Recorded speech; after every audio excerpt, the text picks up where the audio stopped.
First of all, thank you for coming. I'm sorry to disappoint you that Republicans continue to keep our promises, and we just, again, from all your questions all week long, will the NDAA pass this week?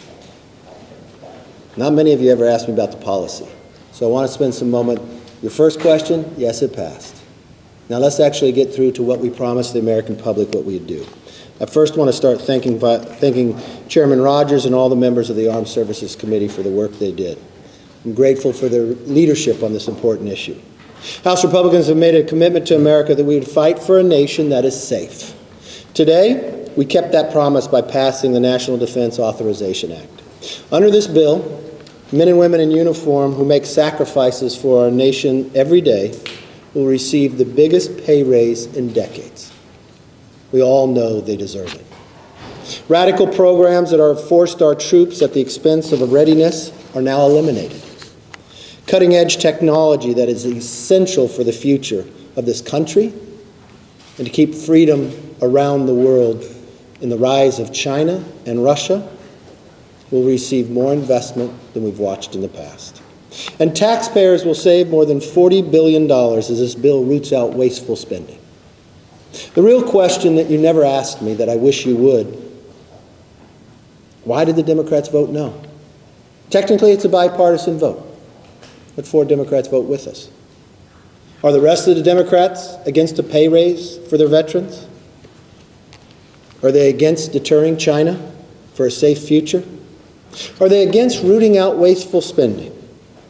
Because they all voted against it today. They can claim a lot of things. But the biggest issue they claim why they voted against, they voted for just last year. It's a good thing that Republicans are in the majority, but it's more important that we keep our promises to America and to our men and women who serve to defend us. And today is exactly what we did. With that, let me call up our leader, Leader Steve Scalise. Thank you, Mr. Speaker. Good to see all of you here. Today was an important victory for our men and women in uniform who risked their lives to keep us safe.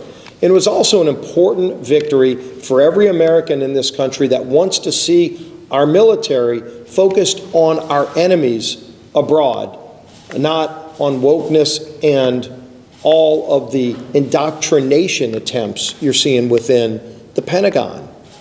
And there was a massive rebuke of that far-left ideology and the push that we've seen under the Biden administration. These aren't things that Barack Obama did when he was president. Joe Biden has tried to change the focus of our military. And what you saw today and over the last week is Republicans and Democrats coming together to say, let's focus on our enemies all around the world. There are still bad actors out there that want to do us harm. There are still countries like China who are investing in a different kind of military that we need to be focused on. And as the Speaker pointed out, Chairman Rogers and all of the members of the House Armed Services Committee spent weeks and months putting together a bill that refocuses our military on their core mission, the mission that under the Constitution we as a Congress have an obligation to go out and fulfill and protect and fund. And that's what this NDAA does. It refocuses on the real threats to America as a free nation and as the leader of the free world, and allows us to get back focused on that role. Yeah, it's a shame that Democrats walked away from that. It's a shame that Democrats walked away from a 5% pay raise to our men and women in uniform who deserve it because they wanted to defend a far-left woke indoctrination ideology. That's not the focus of the Department of Defense. I am proud of what our members did coming together in a difficult time to say, let's get that focus back where it needs to be on defending America and protecting our friends around the world and standing up to the bad actors, which there are, and they're getting more and more aggressive. We need to be more and more focused. That's what today's vote produced. And the gentleman who put together that vote coalition is our whip, Mr. Emmer. Thank you, Steve. Thanks, Ben. First, I want to thank Speaker for his leadership, the Majority Leader, Elise, everybody who's up here. I want to thank the best Chief Deputy Whip that anybody could have in the entire Whip team, Guy Reschenthaler and the entire team. And I want to thank our members. I want to thank our members for remembering why they were sent here.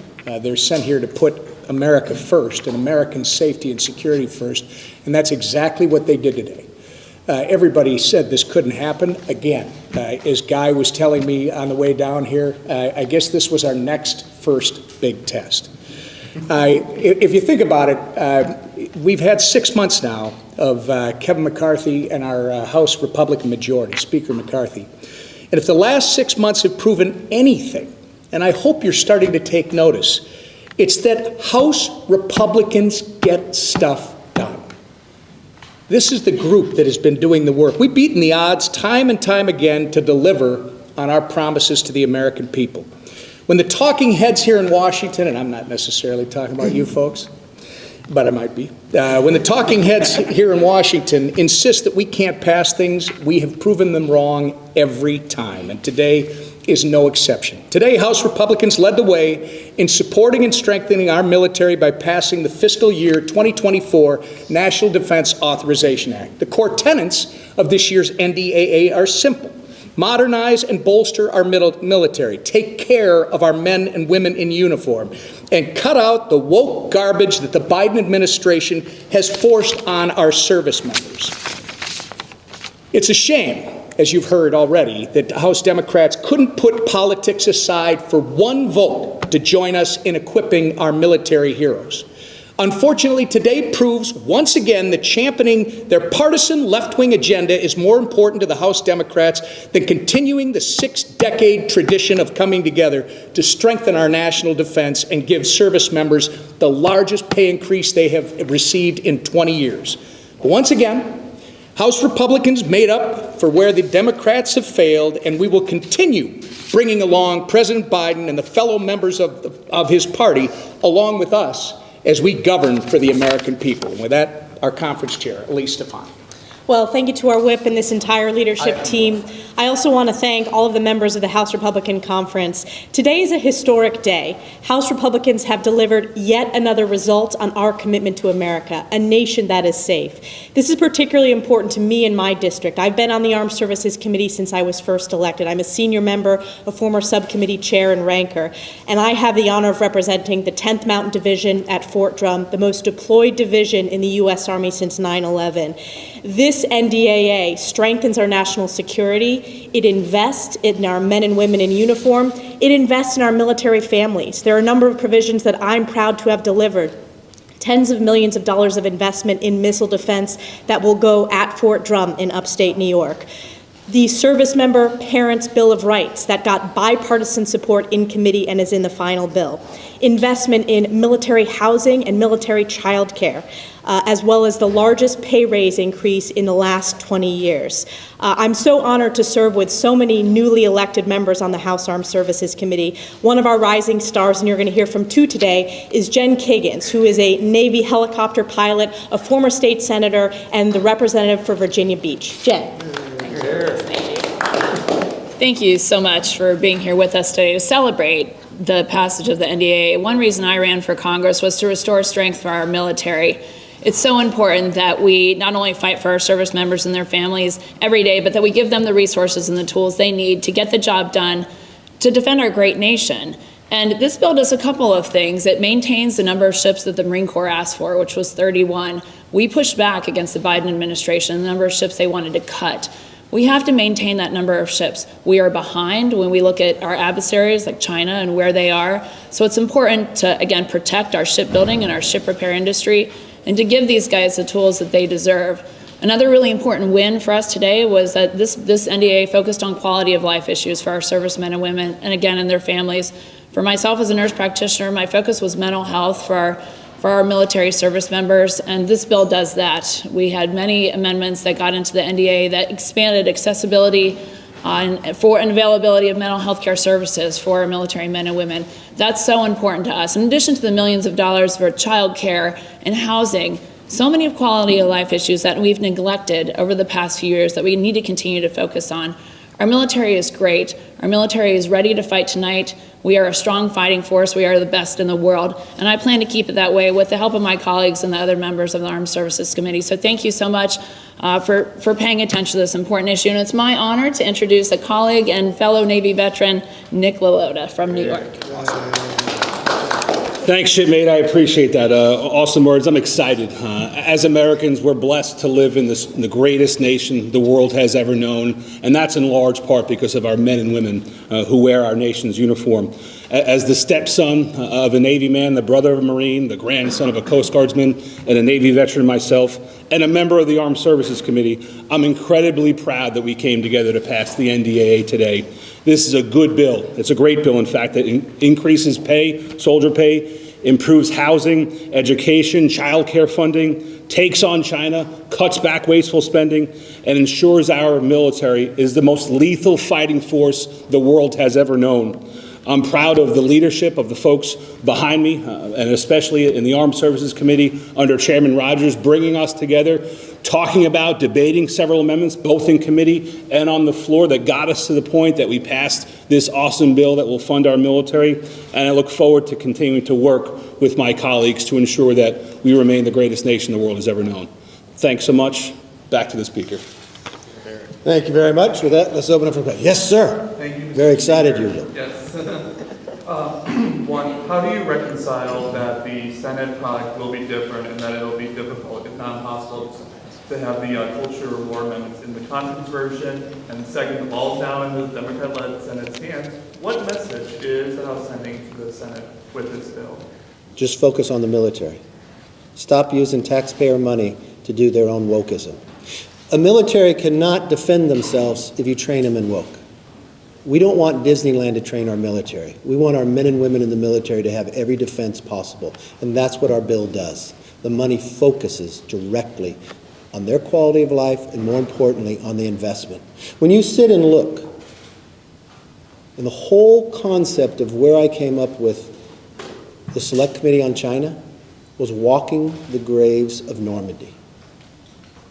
As I walked those graves, I looked at those names. They're all about the same age. They came from different faiths, from the Star of David to crosses. They all died at the same time. And I thought, as a policymaker, because I walked right next to then at the time Speaker Pelosi, and I wondered, what could those policymakers have done that that day would have never happened? First and foremost, you put your politics aside and you focus on the military so war never becomes. That's what we did today in the NDAA. What the Democrats did was put their politics before the men and women who serve. They said no to a pay raise. They said no to an investment that sent the wrong message to our adversaries around the world. Having a different bill in the Senate, you can ask me that on any bill that comes out of the floor. And you know what? I hope the bills that come out of the House are different than the bills that come out of that Schumer's in charge of. And you know what? We designed our government to be this way, because then we go to conference and we find where we can unite. There was a bipartisan vote on here, but the majority of Democrats decided to vote against giving our military a pay raise. And I think that's wrong. Thank you. Yes. Yes, ma'am. Hi. When Republicans talk about how you were able to assemble the votes to pass this, they say that certain commitments were made on AUMF votes. Can you talk us through what that looks like? You know what's interesting? You guys say the same thing every time, okay? So let me just come back. What commitment was made? That's what I'm asking you. Well, how can you bring something up if something didn't create? You know, it's so interesting to me. You guys live in fantasy. Tom Cole said in the Rules Committee that you, the Speaker, made a commitment that there will be a vote on AOMF by... No. What I told everybody from the process is, does AUMF go through the armed services? Does it? Again, it doesn't have the jurisdiction. Do any of you know what committee deals with AUMF? Foreign Affairs. Was this a Foreign Affairs bill? No. And so, Foreign Affairs is taking up AUMF. Would I want to something as serious as an AUMF vote to take 2 minutes on the floor? No. So I've made the commitment to the American public that we will go through the committee of jurisdiction. AUMF is working its way through Foreign Affairs. It's scheduled to come back in September, and it's something as serious as this, we're not going to spend 2 minutes on. We are going to I don't know how long it's going to take to understand the Democrats no longer control this place. The establishment no longer controls Washington on the House side. We have opened this place up. Bills will go through committee. We're going to get amendments on the floor. People are going to have input. You're not going to get jammed on a bill. You're going to have time to read it. And you know what? The AUMF is going to get done, even though they haven't been able to do it for years, and we'll solve this problem exactly how it's structured to happen. It'll go through Foreign Affairs, and it'll come to us in September, and we won't have a 2-minute vote to decide whether we go to give authorization to go to war or not on something that's been lingering out there for 20 years. I think it's too serious and too important, and it's the commitment I made to the American public. So no, I didn't do something special on this bill. I just kept the promise we made from the very beginning. Speaker McCarthy, what do you Yes, ma'am. Mr. Speaker, and another example of this. Marcia Taylor Greene has said that you told her she would be on the conference committee. Is that true? Yes, I asked Marjorie if she would be on the conference committee. And are you going to insist on a regular order conference committee? Yeah. I mean, not to repeat myself, but I'm going to love the day that I come in that you're going to sit back and say, oh, you told me this 6 months ago, that's why you're doing it, instead of thinking it's something special. What I firmly believe in any conference is that you have to be reflective of our entire conference. So there'll be a number of people who serve. And I requested if Marjorie would be able to serve, to be able to work on, she has a number of issues that she cares about in the military, and she agreed to be able to serve on that, along with a number of other people that will. Well, I don't want to take all your attention away, so wait and you'll be able to see the list when I provide it. Yes, ma'am. Thank you. So before the NDAA vote, the House Kevin caucus held a press conference touting the conservative victories in the bill. I want to ask you if you agree with one of your colleagues' comments today, Clay Higgins of Louisiana. He said, we've gradually shifted the center of gravity of the Republican conference towards the right. What do you think of that? I would think the election has shifted, that we actually focus on exactly what we had said we would do.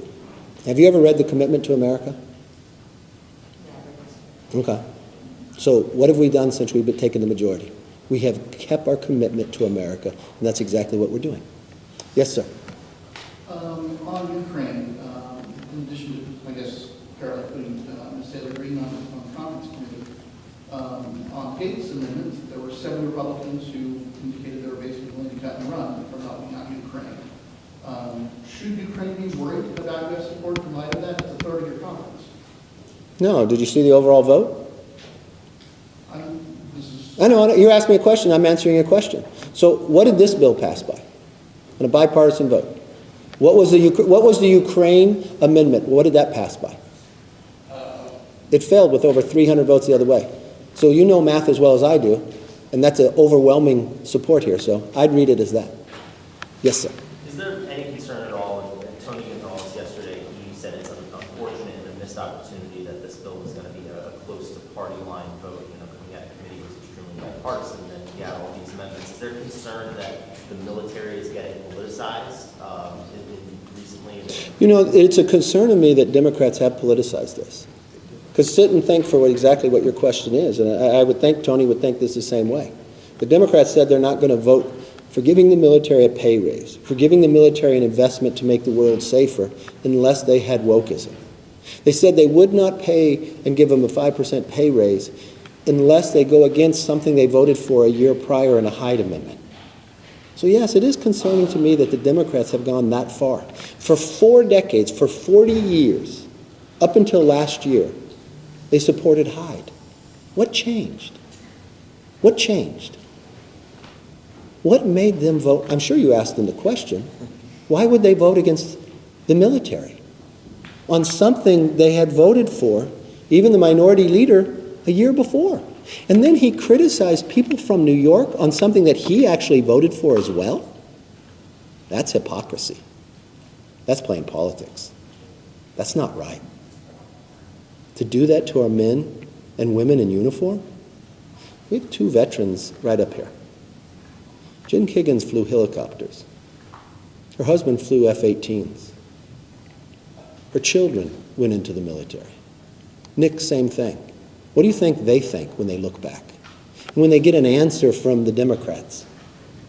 It may have been good enough to vote for it a year before. And what does it actually mean? It means that they want to take taxpayer money to spend on something other than the military. And all we're saying on the NDAA, let's use the money on the military. So, yes, ma'am. Do you think that this was the right vehicle to legislate around things like the Pentagon's policy on providing care for or support for? How, can you tell me the jurisdiction of where this would be done then? What do you mean? Well, do you think it doesn't belong in the NDA if you're talking about how to? Well, it's not just me, the parliamentarian does. See, what's very interesting here is, for 40 years, we have decided no matter where you sit on this issue, don't use taxpayer money for it. And that's called the Hyde Amendment. It is the military who, a few people in the brass, who are probably taking orders from somebody else in the White House now, to go against the law. All we simply say is reinstate where everybody has stood for 40 years and focus on the military. You're concerned about wokeism. I'm concerned about wokeism too. I think our men and women that I listen to today that are having a hard time to meet our recruiting levels.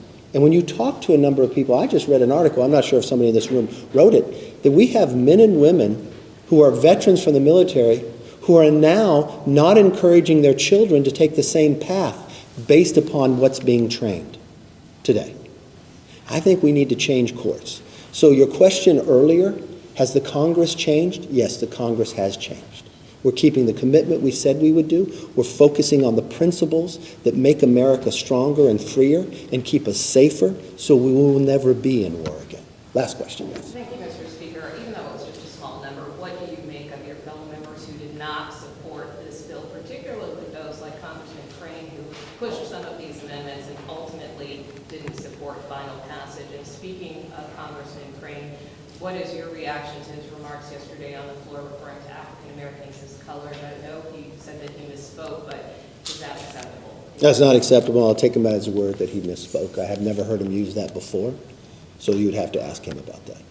I hope you have all a great weekend. I look forward to your question on Monday. Will we be able to pass a bill next week as well? So I think we will, and I look forward to you asking me questions about policy too sometime next week. Take care. Thank you very much. Yeah,